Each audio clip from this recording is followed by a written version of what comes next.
Hello, I'm Dominic Bush. Today I will be explaining my poster on Remembering the Forgotten War, which is a reference to the under-publicized World War II Aleutian Islands campaign. I'd like to begin with stating my research question, which was how can historical sources be used to plan an archaeological investigation of the World War II Battle of Attu? In June 1942, Imperial Japan captured the Aleutian island of Attu and nearby Kiska, marking the first time since the War of 1812 a foreign power occupied U.S. soil in North America, a feat that has not since been repeated. The indigenous Yunagin of Attu were sent to Japan as POWs, never to return to their island, as those that survived internment were forced to permanently resettle on the Aleutian island of Atka. The efforts to retake Attu in May 1943 constituted the only land battle fought during World War II on North American soil.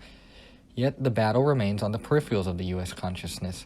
There are numerous reasons for this, including the minimal impact it had on the outcome of World War II.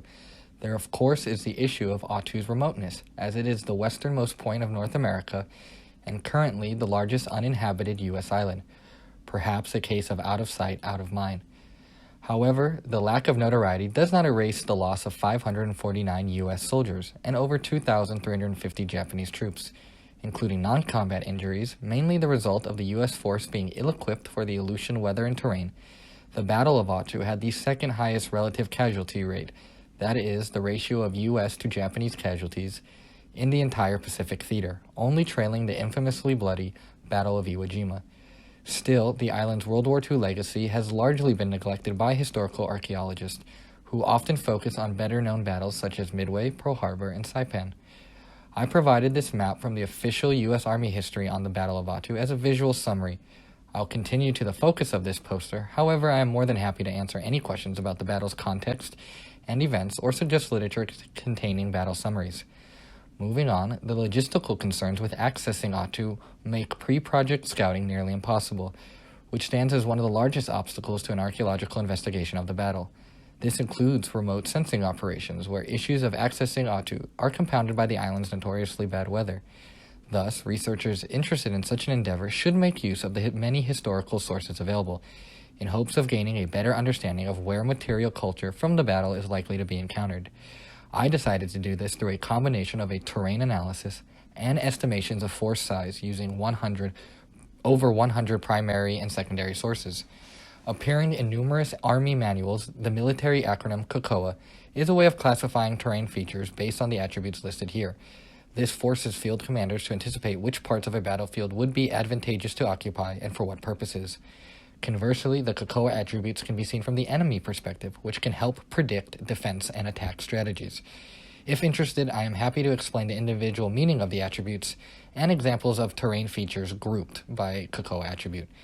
In an archaeological context, COCOA, which is now used extensively in battlefield archaeology, is an attempt at hindcasting the decisions of troops based on how they would have perceived the battlefield's geographical realities in relation to their mission objectives.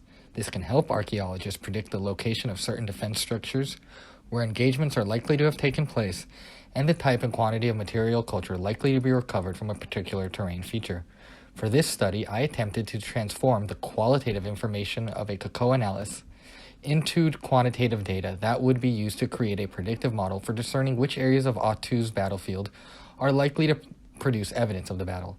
I can answer any questions about the scoring system, but for now I'll just say the COCOA score obtained is mainly a reflection of the likelihood that a particular terrain feature would contain material culture from the battle based on how it would have been perceived by both the U.S. and Japanese troops and for how many days that perception lasted. The estimations of force size are based on daily reports of units at specific terrain features, with unit size based on generalized approximations supplied by military historian John Chloe.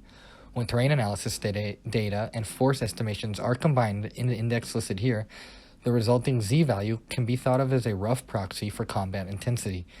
Terrain that is more valuable in terms of strategy, as implied by the COCOA score, and subjected to a larger force size would reasonably be expected to have a high amount of war material. Z-values were applied to GPS coordinates obtained from perimeters drawn in Google Earth, which served as an invaluable resource in understanding the island's physical layout. As a CSV file, the GPS points were imported into ArcMap and overlaid on a topographic map of Attu I made, before a kriging interpolation was applied, which resulted in the heat map pictured here. Areas with brown shading represented the locations most likely to contain signs of the battle, while dark green signifies areas that were not particularly important during the campaign. Comparing the Army Histories map on the left and this predictive map, there appears to be a significant level of agreement. This is most obvious with the area in the battlefield center, which was originally a Japanese stronghold, before a multi-day skirmish led to the U.S. occupation of the area. For the remainder of the battle, it served as the center of U.S. operations. And thus, I feel that this approach does have utility for archaeologists interested in documenting the material remains of the Battle of Attu. Hopefully, one day, the predictive map here can be ground-truthed by archaeologists physically present on Attu. Thank you, and I would be happy to provide a works cited list upon request.